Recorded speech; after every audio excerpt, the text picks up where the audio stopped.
Good morning, welcome back to my YouTube channel Saiti Govind vlogs. ఈ short video ఏంటంటే capsicum curry చూపిస్తున్నాను అనమాట. So ఇట్లా కడాయి తీసుకొని ఆయిల్ పోసేసుకొని పోపు అంతా వేసేసుకోవాలి. పోపు వేసుకున్న తర్వాత కొంచెం అల్లం పేస్ట్ వేసుకోవాలి. సో ఎప్పుడైనా ఓపిక లేనప్పుడు ఇలా సింపుల్గా అయిపోతుంది అండ్ టేస్ట్ కూడా బాగుంటుంది.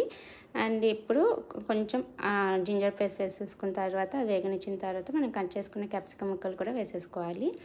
ఇలా వేసేసుకున్న తర్వాత బాగా వేగనివ్వాలి. వేగిన తర్వాత పచ్చి వాసన పోయే వరకు వేగనివ్వాలి. ఆ తర్వాత సాఫ్ట్ టెక్స్చర్ అనేది వస్తుంది అనమాట.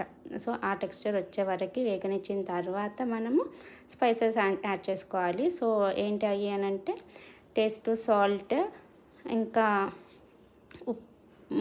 కారం, కొంచెం పల్లి పొడి అండ్ కొంచెం వెల్లుల్లి పౌడరు, సో కొంచెం కొబ్బరి పొడి, అంతే, సింపుల్.